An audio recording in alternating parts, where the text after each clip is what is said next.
प्रधान विश्व करी राखा, जो जस करई तस फल चाखा।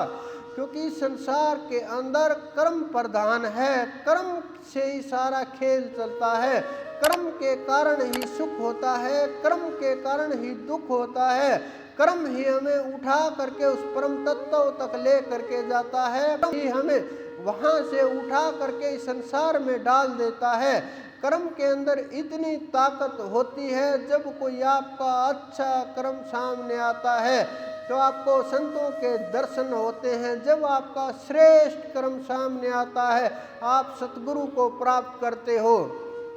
अगर आपने 10 साल खोज के बाद भी, 20 साल खोज के बाद, 40 साल खोज के बाद, 50 साल खोज के बाद भी अगर आपने सच्चे संत को प्राप्त कर लिया, पूर्ण गुरु को प्राप्त कर लिया, तो ये आपकी इससे बड़ी उपलब्धि इस संसार के अंदर नहीं हो सकती।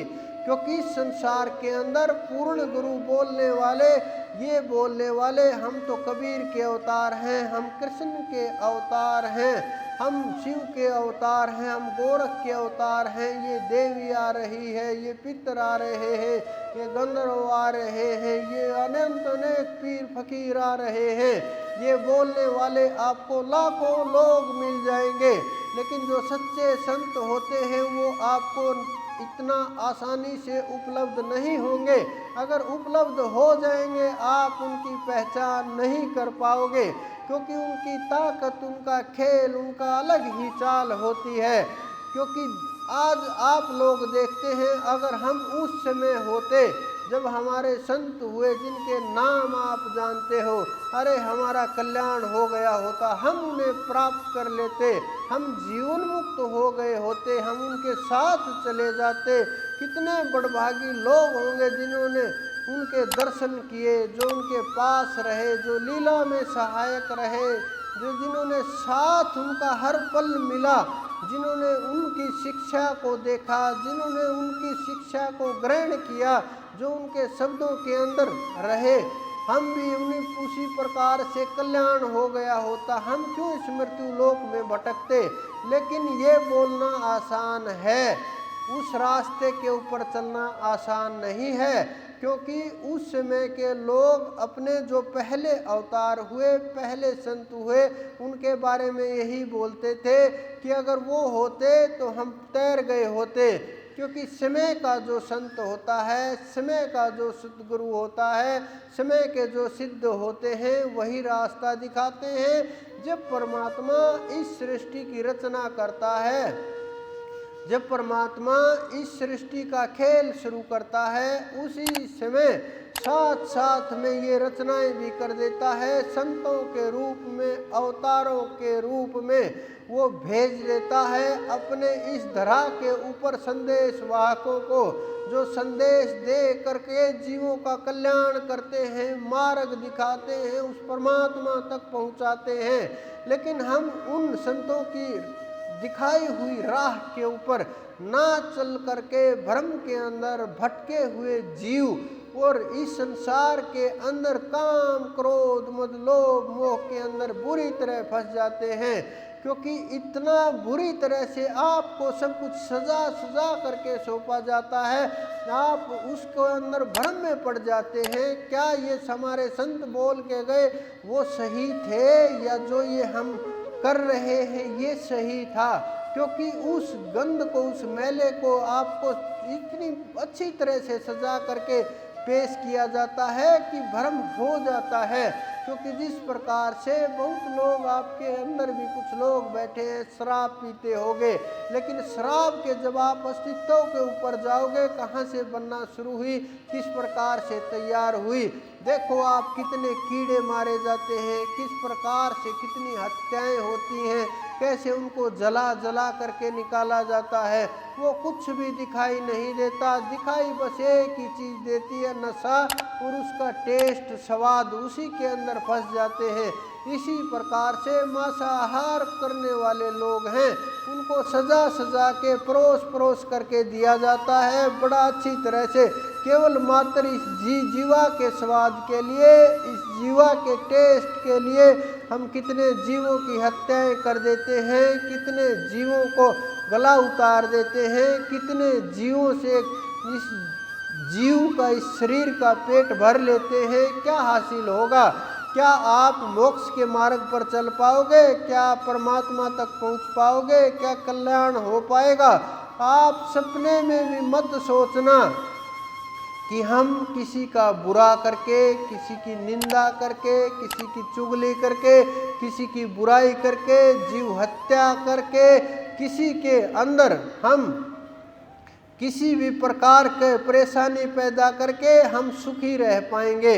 इस जीव के अंदर जो ताकत होती है वो उस परम तत्व की होती है, परमात्मा की होती है। जब ये जागृत होती है उसके लिए हमें आधार बनाना होता है।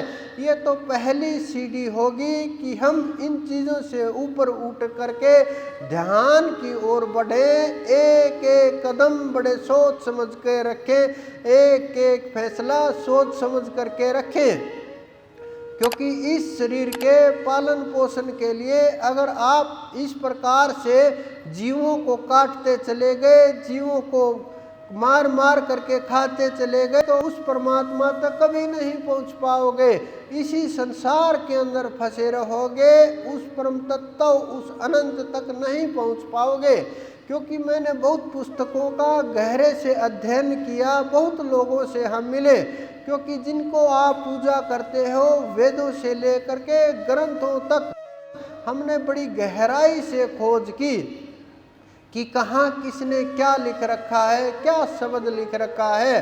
कुछ इस संसार के अंदर समय के अनुसार रचनाएं होती हैं, उन पुस्तकों की समय के अनुसार रचनाएं हुई हैं, उस समय के अनुसार सब कुछ चला है। और अगर आप चलना चाहते उस मार्ग के ऊपर, नाम को मत छोड़ना, क्योंकि नाम के अंदर इतनी ताकत होती है, ये आपको उठा करके यहाँ से वहाँ ले जाएगा। ये वो डोर होती है जो आपके हाथ पग लग जाए तो आपका जीवन मुक्त हो जाएगा। संसार के अंदर तांत्रिकों का हमने हाल देखा है, आपने भी अपने परिवार का, जीवन का, उनके पास जाने वालों का हाल देखा होगा, आप गए भी होंगे। बहुत लोग हमारे पास आ रहे हैं, वो लोग बुरी तरह से लूट लेते हैं, धन को भी लूट लेते हैं, परिवार को भी लूट लेते हैं, इज्जत को भी लूट लेते हैं, आपका सब कुछ छीन लेते हैं और आपको कंगाल बनाते चले जाते हैं और आपके साथ खेलते चले जाते हैं। बहुत लोग मैंने देखा, एक जीव के अंदर सिद्धियों का खेल शुरू कर दिया गया कि ये भजन ये करेंगे सिद्धियां हमें प्राप्त होगी।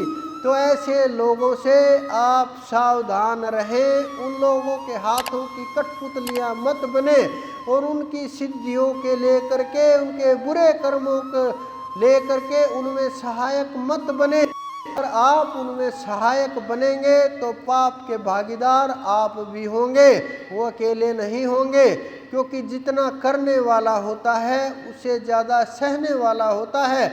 अगर आप अपने विवेक बुद्धि से काम नहीं लेंगे, अगर आप अपने विवेक को ही नहीं सुन सकते, अगर आप अपने सच को ही नहीं सुन सकते, देख सकते, तो आप अपने माता पिता की आवाज़ को कैसे सुनोगे, उनके सही गलत के निर्णय को कैसे सुनोगे।